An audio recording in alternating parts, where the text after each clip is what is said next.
할렐루야. 네, 감사합니다. 참 박수 받고 놀라니까 좀 거시기합니다.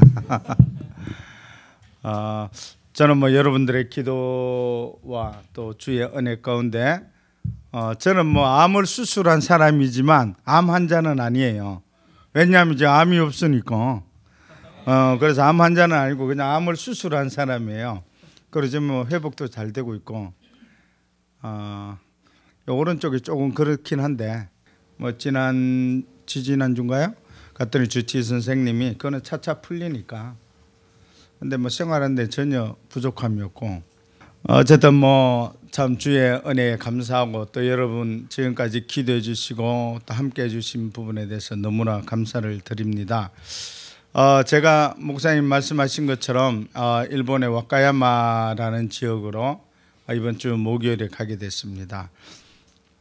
그래서 제가 목사님께서 가기 전에 교회 와서 함께 예배 드리고 가라고 해서 말씀을 뭘 전할까 여러 가지 고민을 하다가 오늘 이 말씀을 정했습니다. 제가 그 세부에서 사회 갈 때 지금은 이제 목회자가 되셨는데 한솔재지 CEO 출신이에요. 삼성그룹의 한솔재지 CEO 출신이었는데 그분이 그 이병철 회장이나 이건희 회장님이 연초에 딱 한마디 말한대요. 이것처럼 세상은 넓고 할 일은 많다. 이렇게 하면 우리가 쉽게 이해가 되는데 그게 아니라 그분이 올해는 기분이 좋을 것 같다. 이렇게 이야기를 한다는 거예요.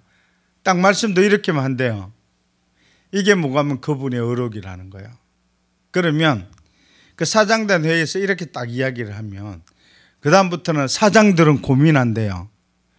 도대체 저 회장님이 뭐 땜시 이 말을 했을까? 그래서 사장들이 그거 가지고 열심히 자기들이 생각해가지고 어떤 자기들 나름대로 해석을 달아놓는데요. 나중에 그 한마디 가지고 그 비서실에서 이만한 책 한 권을 만들어낸대요. 그 한마디 어록을 가지고.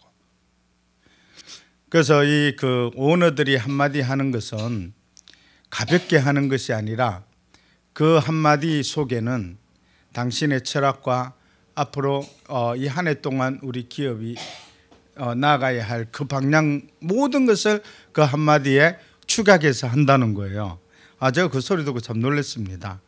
근데 김우중이 고 김우중 회장님이 세상은 넓고 할 일은 많다 이렇게 이야기했을 때 이분이 책도 쓰고 했지만 그냥 한 게 아니에요. 이분은 실제로 말만 한 게 아니고요. 이분이 어떻게 하셨냐면 우리나라에서 당신이 전 세계를 동원해서 우리나라의 각 신문사나 언론사 기자들 이 사람들을 그 전 세계에 가득 채워가지고 온 세계를 다니는 거예요. 그러면서 당신이 한 이 세상은 넓고 할 일이 많다라는 이 말을 그 기자들이 제일 어떤 사회 이슈에 빠르니까 이 사람들에게 다 보여준다는 거예요. 실제로 이분이 전 세계를 동원해서 우리나라 모든 언론사의 기자들을 다 모아가지고 그 일도 했다는 거예요. 그래서 이분은요 정말 그런 어떤 비전을 가지고 당신이 우리 대한민국뿐만이 아니라 저런 세상 곳곳에서 우리 할 일이 얼마나 많이 있는지, 우리 대한민국이 동양의 피로기 조그만 공간에서 우리 민족이 이런 삶을 살고 있지만 우리가 이 조그만 공간에서 뿐만이 아니라 온 세상을 향하여 우리의 할 일이 얼마나 많이 있고 얼마나 큰지를 몸소 다 보여주셨다는 거예요. 거기에 그 동행했던 기자들이 지금도 그 부분에 대해서 회고를 하면 아주 감격적이었다라고. 그리고 이분이 돌아가시기 전까지도 젊은 사람들에게 가서 강의를 할 때 꼭 이 말씀을 하셨다는 거예요. 여러분, 세상은 넓고 할 일은 많습니다. 그렇게 말씀하셨다는 거예요. 이분은요, 덩치는 제가 직접 못 뵀지만 키는 적으신 것 같아요. 근데 그 안에 있는 비전은요, 온 세상을 닮을 수 있는 그 정도의 비전을 가지고 있는 기업가였다. 물론 어떤 여러 가지 그런 걸 따지기 전에 이분의 어떤 그런 비전들을 보면서 우리 어떤 젊은이들도 또 특히 그리스도 안에 있는 우리 젊은이들도 그리스도 안에서 우리가 복음을 통하여 바라보는 우리의 시각이 세상은 넓고 우리의 할 일이 많다는 사실을 다시 한번 우리가 인지했으면 좋겠다는 마음으로 이 제목을 정했습니다. 할렐루야. 여러분, 그런데 참 우리가 놀랄 만한 일은요, 김무중 회장님이 이런 이야기를 할 수 있었던 게, 이게 사실 이분이 말하기 전에 이미 2000년 전에 말씀하신 분이 계시다니까. 그분이 누구시라고요? 예, 우리 주님이죠. 여러분, 사도행전 1장 8절에 뭐라고 그래요? 오직 성령이 너에게 임하시면 예루살렘과 온 유대와 사마리아와 땅끝까지 이르러 내 증인이 되리라 하시라 그러잖아요. 우리 주님의 비전은 뭐고 하면 그 이스라엘 땅도 우리 남한보다 더 적잖아요.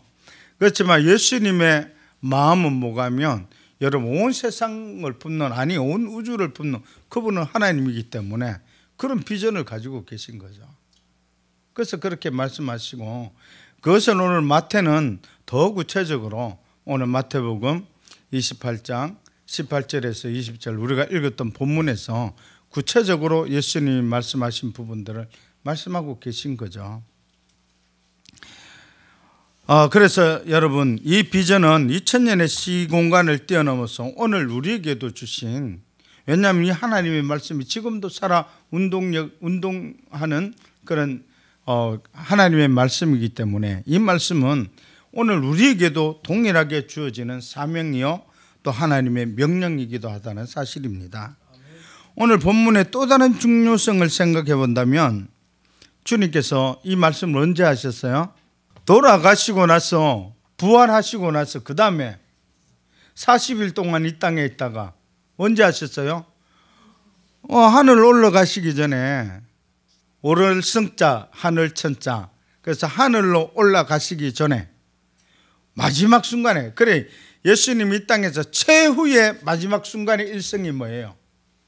마지막으로 주님이 이 땅에 마지막 일가를 내뱉으신 말씀이 뭐고 하면 바로 오늘 이 본문이라는 거예요.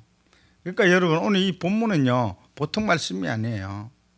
다른 말로 얘기하면 뭐가 하면, 여러분, 우리가 마지막으로 한 사람의 마지막 말을 받아들일 때 그것을 무엇으로 받아들이죠? 우리는 그걸 뭐라고 그래요? 유언이잖아요. 유언을 받은 사람을 어떻게 해요? 여러분, 어떤 기업의 오너가 내가 죽거들랑 이거를 어떻게 하라고 유언을 합니다. 그러면 누가 그 옆에 서 있어요? 변호사가 서 있다가 그걸 가가지고 어떻게 공증을 하잖아요. 그러면 이거는요 나중에 변개가 돼요, 안 돼요? 변개가 안 되죠. 유언이라는 것은 바로 그런 거예요. 유언은 한 번 뱉어지면 그 유언은요 주워서 담을 수도 없는 거예요. 그러니까 유언이라는 말은 다른 말로 하면 반드시 그대로 이루어져야 되는 게 유언이죠. 오늘 예수님께서 이 땅 가운데서 마지막 유언이 바로 뭐가 하면 오늘 우리가 읽었던 이 본문이죠. 그러니까 이건 정말 우리에게 중요한 본문일 뿐만이 아니라 우리 그리스도인들이 이 땅을 살아가면서 끊임없이 되뇌어야 할 그런 하나님의 말씀이고 우리에게 주어진 사명이다. 이 사실을 먼저 한번 기억했으면 좋겠습니다. 오늘 우리가 이 주님의 유언을 보면서, 그러면 도대체 주님이 우리에게 말씀하시는 이 유언, 그리고 주님이 마지막까지도 외치셨던 이 유언, 그리고 오늘 2000년의 시간과 공간을 뛰어넘어서 대한민국에서 예수를 믿는 그리스도의 제자가 된, 그분의 제자가 된 우리에게 주님께서 이 유언을 통해서 구체적으로 뭘 말씀하시고 싶어 했을까? 도대체 이 주님이 마지막까지 우리에게 말씀하고 싶으셨던 것이 무엇일까? 우리 다시 한번 이 시간을 통해서 한번 생각해 봤으면 좋겠습니다. 그래서 저는 오늘 여기에 보면, 그래서 오늘 세 가지 위대한 것이 있는데, 첫째는 위대한 선언이 있고요, 두 번째는 위대한 사명이 있습니다. 그 다음에 마지막으로는 위대한 약속이 오늘 이 예수님의 유언 속에 있습니다. 그렇다면 우리가 이 유언이 우리에게 주는 첫 번째 이유가, 첫 번째가 뭐가 하면 우리는 위대하게 선언되어진 존재라는 사실입니다.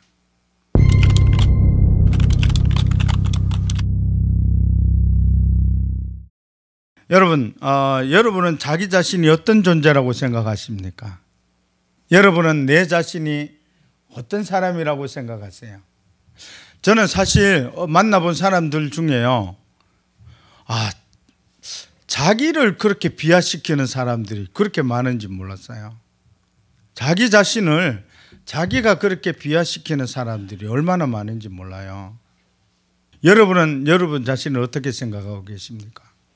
그것뿐만이 아니라요, 또 우리 한국 사람들은 우리 한국 사람들을, 자기 자신들과 우리나라를 얼마나 비하시키는지 몰라요.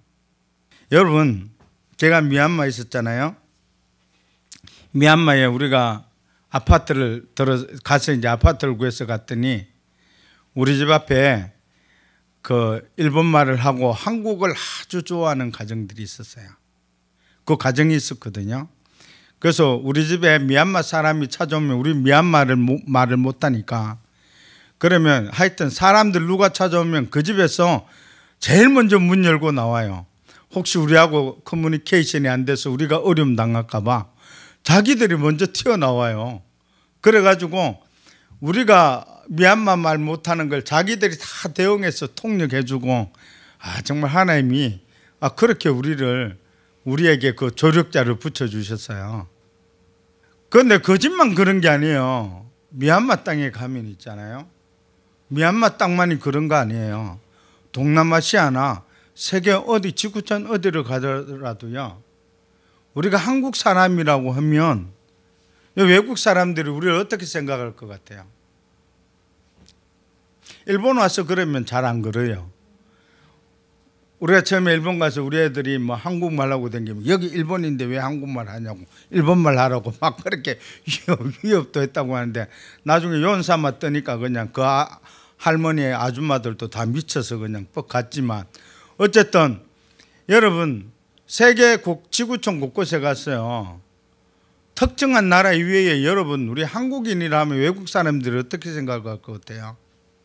안 당해봐서 잘 모르시죠? 여러분, 지구촌 곳곳에 가서 우리가 한국 사람이라고 하면 여러분, 외국인들이 얼마나 우리를 위대하게 보는지 아십니까? 우리가 대한민국 국민이라고 하면 여러분, 지구촌 곳곳에 있는 외국인 사람들을 우와 이렇게 봐요. 진짜라니까. 근데 이 사실을 누구만 몰라? 누구만 몰라요? 내가 보니까 한국 사람들만 몰라. 또 한국 젊은이들만 모르는 것 같아. 여러분들은 대한민국의 젊은이로 대한민국의 국민이 되었다는 것에 충분한 프라이드를 가지셔도 됩니다. 할렐루야. 우리나라는요, 하나님 이렇게, 왜냐하면 그 옛날에 벌써 140, 50년 전에 복음을 받아들였기 때문에 그때 하나님이 우리나라를 축복하셔서 이런 나라와 민족으로 만드신 거예요. 예수 때문에 가장 복받은 나라가, 미국도 복을 받았지만 우리 대한민국이 복을 받았고 저와 여러분이 복을 받았다는 사실을 꼭 기억하시기 바랍니다. 그런데 여러분, 그리스도인들은 이보다 더한 위대함을 가지고 있음을 꼭 기억하시기 바랍니다. 그런데 여러분, 많은 그리스도인들은요, 이런 대한민국이라는 이 프라이드와 긍지보다 더 위대함을 우리가 가지고 있는데도 그것을 모르고 살아가는 사람들이 너무나 많이 있어요. 그래서 내가 예수 안에서, 내가 예수를 믿음으로 예수 안에서 내가 얼마나 존귀하고 내가 정말 온 우주보다 더 위대하고 더 고귀한 신분으로 회복되었다는 사실을 모르고 살아가는 수많은 그리스도인이 있다는데, 우리는 정말 통탄해야 될 일입니다. 이거는 여러분은 여러분 자신이 내가 하나님의 백성이 되고 하나님의 자녀가 되었다는 그 사실 때문에 여러분 즐거워하고 계십니까? 내가 하나님의 자녀가 되었다는 그 사실 때문에 내가 하늘나라의 프라이드와 영광을 가지고 여러분 살아가십니까? 이것이 진짜 우리의 삶의 본질이죠. 제가 일본에 사회 갈 때, 일본에는 워낙 그 우상을 많이 섬기기 때문에 한번 신방을 갔는데, 우리 그 자매, 이제 예수 믿지 얼마 안 된 자매인데, 와서 보니까 출입문 위에 이렇게 부적을 붙여놨어요. 그래서 아니 저거 왜 붙였냐니까 자기가 옛날 예수 안 믿을 때 그 붙여놓은 거래요. 저런 거 빨리 떼버려야지 저거는. 그랬더니 자기가 겁이 나서 못 뛴다는 거예요. 그래서 내가 직접 떼라고 그러려고 하다가 그때 예배도 있고 해서 그냥 내가 가서 떼고 말았는데, 여러분 예수 믿는 사람은요, 내 안에는 이미 예수 그리스도가 내 안에 들어와서 내 인생의 주인이기 때문에, 여러분 사단이요 우리를 범접하지 못하고 우리 유혹해서 우리를 넘어뜨릴 수는 있지만 사단이 우리를 지배할 수 있는 그런 존재가 아니란 말이죠. 왜? 내 안에는 하나님이 계시니까. 그래서 오늘 예수님이 그렇게 말씀하시는 거예요. 오늘 제자들에게 세상을 향하여 파송하기 전에 뭐라고 그래요? 오늘 18절에 보니까 하늘과 땅의 모든 권세를 내게 주셨으니, 이 말은 무슨 말씀이고 하면 지금 너희들이 내 제자가 아니냐, 그리고 너희가 나를 믿고 내 안에 있지 않느냐. 이거 요한복음 15장에 보면 말씀하잖아요. 그래서 너희 안에 있는 나, 또 너희 안에 거주하고 있는 성령, 보혜사 성령, 그분의 존재가 어떤 분이냐 보니까 어떤 권세를 가지고 있다고요? 하늘과 땅의 모든 권세를 가지고 있다 이 말이에요. 그래서 오늘 제자들에게 마지막에 파송하면서 뭐라고 그래요? 하늘과 땅의 모든 권세를 가지고 있는 내가 너희 안에 있기 때문에 그래서 가라 이 말이에요. 할렐루야. 그리스도인의 능력은 우리가 교회를 얼마나 다닌지에 능력이 있는 거 아니에요. 그리스도인의 능력은 우리 신앙생활의 연륜이 얼마나 오래됐느냐가 중요하지 않습니다. 첫째는 내 안에 정말 예수님이 내 삶의 중심 가운데 인격적으로 들어와서 내 삶의 주인이 되었는가. 더 나아가서 주인이 된 그리스도인이 지금도 내 인생을 지배하고 통치하시는가. 그래서 그분이 내 인생을 지배하고 통치하면 어떻게 돼요? 오늘 예수님이 약속한 것처럼 하늘과 땅의 모든 권세가 우리에게 있는 거예요. 그래서 여러분들이 정말 이 땅을 살아가면서 하늘과 땅의 모든 권세를 누리고 그 권세를 행할 수 있는 삶을 살기를 원한다면 우리의 삶의 주인 중심 자리에서 나는 죽고 예수가 살아나면 이런 모든 능력과 권세를 누리는 삶이 되실 줄로 믿습니다. 이게 그리스도인의 능력이죠. 그래서 오늘 예수님이 그렇게 말씀하는 거예요. 너희는 위대한 하나님의 능력과 권세를 가지고 있는 존재다 이 말이에요. 그럼 세상을 향하여 누가 나갈 수 있느냐? 여러분, 이 사단이 지배하고 있는 이 땅을 향하여 누가 나갈 수 있느냐? 바로 이 하나님의 모든 권세와 능력을 가지고 있는 그리스도인들만이 나갈 수 있다 이 말이에요. 그래서 그 제자들에게 사명을 주는 거죠. 예수님이 오늘 이렇게 사명을 줄 때는요, 거기 모인 모든 사람들은 뭐가 하면 다 예수를 믿고 거듭난 그리스도인이잖아요. 그런데 놀라운 게 있어요. 여러분 그 17절에 보면요, 예수를 배우고 경배하나, 많은 사람들이 예수를 보고 경배하거든요. 그런데 참 문제가 있어요. 뭐라고 그래요? 아직도? 참 이거는 뭐 방법이 없어요. 이거는 하나님이 역사하셔야 돼. 그런데 여러분, 의심한 사람이 있지만 그럼에도 불구하고 그 주님 앞에 나와서 말씀을 바로 듣고 또 그 말씀이 그 안에서 역사하게 되면 이렇게 세상을 변화시키는, 또 세상을 감당하는 그런 거룩한 일꾼이 될 줄로 믿습니다. 세상은 넓고 할 일은 많지만 우리의 힘으로는 부족합니다. 우리의 힘으로는 전혀 할 수가 없습니다. 그러나 내 안에 거신 그리스도와 함께하면 여러분을 통해 하나님 나라의 비전이 열방 곳곳에, 또 이 땅 곳곳에 세워지고 확장되어져 나가는다는 것을 확신할 수가 있습니다. 여러분, 이런 삶을 사시기를 주의 이름으로 축복합니다. 주와 함께